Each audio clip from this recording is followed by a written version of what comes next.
मैं बहुत बहुत धन्यवाद देता हूं कि मुझे बोलने का अवसर मिला।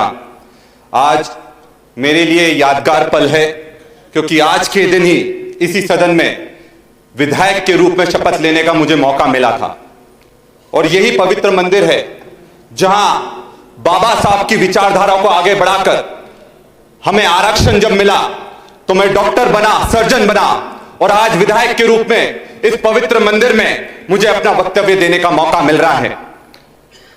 अध्यक्ष महोदय, मैं इस अनुपूरक बजट का विरोध करता हूं क्योंकि मैं मानता हूं यह सरकार जब जब बजट ला रही है उसमें भ्रष्टाचार बढ़ता चला जा रहा है।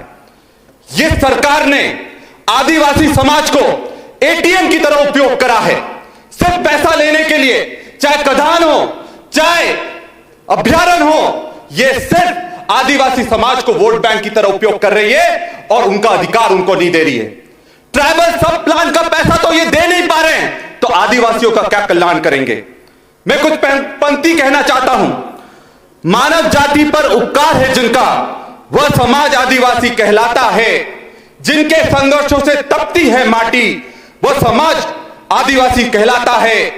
जल जंगल जमीन है मां हमारी, इससे पुराना नाता है। अगर हक हमारा दोगे नहीं तो छीनने का हुनर भी हमें आता है।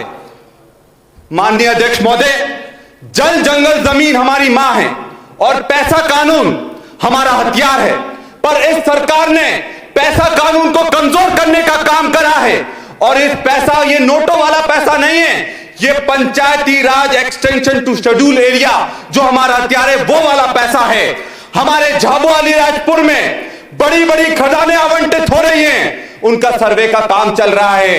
अध्यक्ष महोदय, मैंने माइनिंग विभाग, मैंने रेवेन्यू विभाग में भी प्रश्न लगाए तो माइनिंग विभाग कहता है कि हमने सर्वे करवाने के लिए ग्राम सभाओं की अनुमति नहीं है। मैं उनसे बोलना चाहता हूं, क्या यह पैसा कानून का उल्लंघन नहीं है? क्या पैसा कानून को इतनी ताकत नहीं देना चाहिए थी? पैसा कानून जब मध्य प्रदेश में लागू हुआ, भूरिया कमेटी के अनुशंसा पर लागू हुआ, तब उसका यह कहना था कि न लोकसभा न विधानसभा, सबसे बड़ी ग्राम सभा, और आज उसी ग्राम सभा की अनुमति नहीं ले रहे हैं। इसमें न्याय होना चाहिए।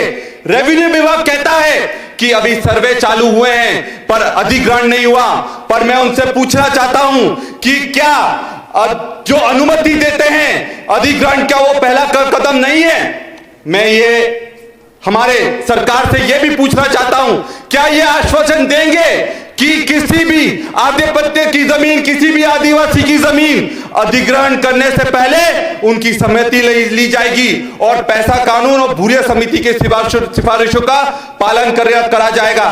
क्या यह सरकार जनता की है?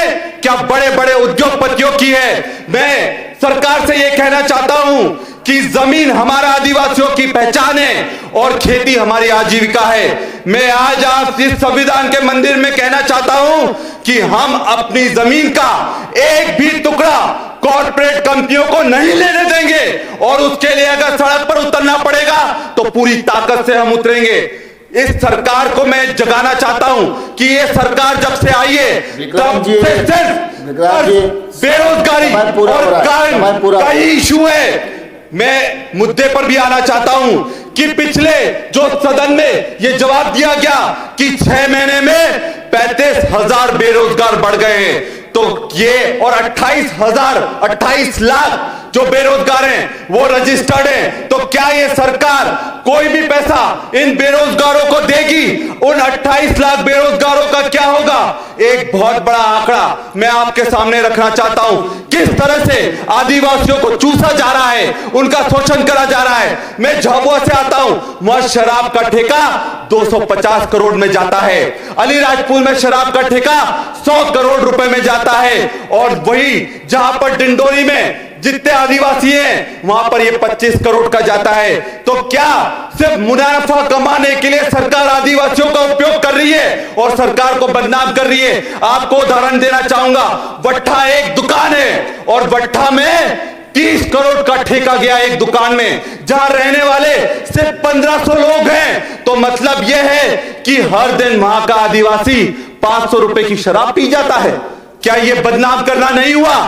मैं ये कहना चाहूंगा, मैं अपनी बात को समाप्त कर रहा हूं कि ये साफ है कि ये सरकार आदिवासियों की हितैषी नहीं है। ये साफ है कि ये महिलाएं इस सरकार में सुरक्षित नहीं है। ये साफ है कि आज बेरोजगार युवा दर दर भटक रहा है। तो मैं चाहूंगा कि आप सरकार से ये वादा लें और उनसे ये आश्वासन लें कि इस सरकार में जो आदिवासियों का शोषण हो रहा है वो नहीं होगा। मैं अपनी बात को यही समाप्त करता हूं। जय जोहार।